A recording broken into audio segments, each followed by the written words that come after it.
Hey everybody, welcome back. Game 2. Conflict took Game 1. If for some reason you decided to just start this series of Game 2, fuck Game 1s, really. Who needs them? Game 2's where, series is actually on the line. Why watch the first one? It was probably just some nonsense with Skarmory, Blissey, and Blissey and Tyranitar just smashing into each other as Advance is want to be. So let's just jump into Game 2 and see how this one goes.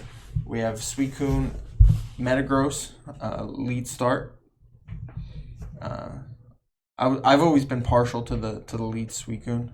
I think it begs a Blissey early, which is always nice to know if you're up against, and not much else can deal with it. So sometimes you just get to put some damage in at first, and then sometimes you can use it as bulky water for a while, and people waste Metagross booms on it. But then actually, the thing is you have a Swampert in the back or something. So I've always been partial to the lead.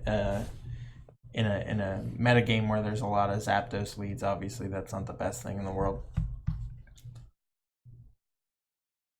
It looks like this could be the faded Krakoon lead, which we've seen a lot. It isn't though. Does this register? No, it doesn't register pressure. I'm not sure. So insert more PP. Pressure is not visible in Gen 3. Who fucking cares? Just show the goddamn correct. It's when you sometimes you let over logicking yourself and making sure you stick to the fundamentals get in the way of just goddamn common sense. Show how many are left. Come on, man. Do we really? Surprised Conflict hasn't used a spot to just throw another. I guess you can't. No, you can CM on this next one. I guess this way kind of almost blocks a crit. Yeah. All right. He finally does do that. He CMs on what would have been the last T-Bolt. I wonder if that. Oh, it looks like, is that end pert? Of course it is. What other pert's gonna rock a sub? Not a great spot to start ending. Okay, that is a better spot. And that's a roar. That's so very interesting. And that was probably the worst he could have hit. Oh man.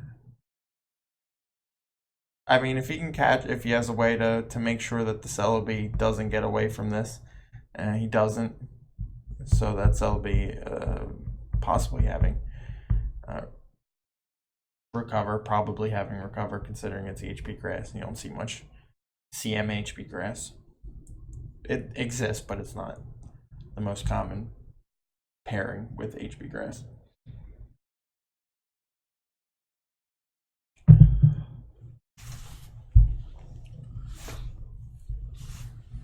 Conflict bringing the clay doll. Haven't seen one yet this series, which I was crossing my fingers that we won it.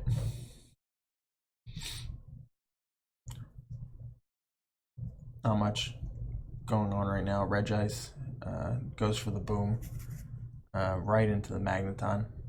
Good spot by Conflict. Doesn't look like he's gonna need that Magneton, and Magneton can take anything that the that's a big toxic miss, and that could be Lum too.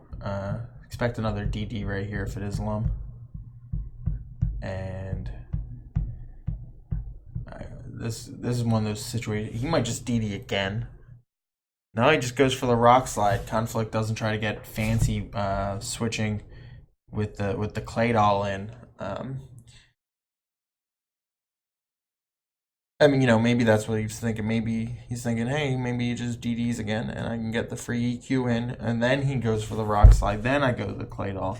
Then I go back to the Gyarados. Instead, Dekzeh doesn't play around, just flat out Rock Slides.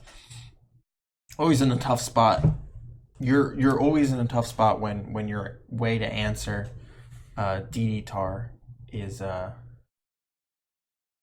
to switch around to get Intimidates on it with Gyarados. Although, I mean, I don't know why it just doesn't go Claydol there, and instead just throws away the Gyarados.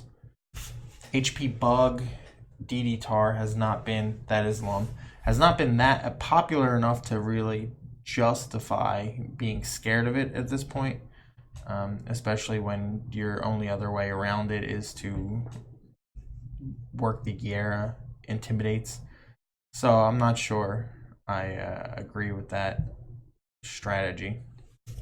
And it looks like the T-Tar is just going to put in so much work that, you know, Dekzeh should be able to just clean up. He's been very, very scared of bringing the Claydol in on him for some reason, which is just crazy. Especially since that Claydol doesn't look like it gives anything a free switch. He tried to tag the Gengar there and got met with the Metagross, which looks like it's CB. And that should just be able to keep mashing. He says, wow, because it was a crit and an attack up. I don't think it mattered all that much at this point. I guess it's dependent because you are looking at a situation where the T-Tar is very low, and we have to be wondering if, you know, Conflict is able to EQ that. Are we looking at a situation where Dekzeh can't break the Blissey, you know, or can't break the combination of the Blissey and the Celebi? Assuming the Gengar has Boom, it seems very unlikely at this point that is actually the case. But it looks like none of that matters, obviously, because, you know, he did just clean the Claydol, and so he's just going to be able to take this one. Yeah, I hate CB meta too. Already one of the strongest Mons in the game, and then every once in a while it just gets the attack boost and is unwallable. So that's always fun when that happens, especially to the more defensive teams. Especially, you know, Conflict lost that Magneton earlier, which would have been nice to trap the Metagross with. Surprise, you know, looking back, I'm surprised he did throw that away. Yeah, he threw the Magneton away when he had a full health, near full health Claydol. And the Magneton would have been very nice to trap a mashing Gross with. Let's read this chat. Oh, there's a lot of words. Shows last month's stats, but most people on the team, it's Ludicolo. Always nice to see the Ludicolo in the back. That is what he was hoping for. He's hoping to win with Celebi Bliss last. Gross is really bulky, takes 33% from Claydol. That's nothing. So yeah, that would have just, the attack raise mattered. I wouldn't go that far. I did because of the Coon, but I mean you're looking at a situation where eventually it's gonna get that. It's 20%. It's not crazy.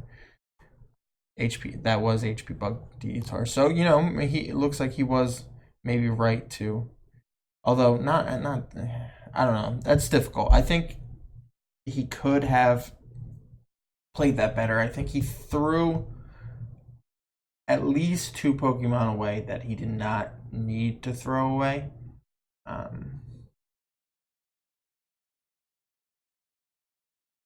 I don't know, because you gotta wonder if, does he just push damage on the Claydol? I don't know. That's a tough one. I think he could have gotten more work out of the Claydol on the DD-Tar, even if it was HP Bug. And then had the Gyara in the back, which, if Ludicolo is the last, has a very good matchup, depending on what the set is, assuming it's just a, you know, DD, which it looks like, considering the team, it has a very, very strong matchup going in the end game. Instead, he just threw it away without even checking for HP Bug. He could have went Claydol on the Rock Slide, and then obviously, you know, he doesn't know he's going to Rock Slide there, but I'm talking myself in circles at this point. But essentially, at the end of the day, what I'm saying is I think the correct play was to go to Claydol against Tar, and then If you want, you can check back to the Gyarados for bug, or if it just DDs again, then I think you just have to kind of force it there. That's a rough team to have against HP Bug DD Tar, obviously. But I still think there were safer ways you could have played the entire situation that doesn't end up throwing away two Pokemon, essentially. Anyway, let's get into game 3. We're all tied up 2-2.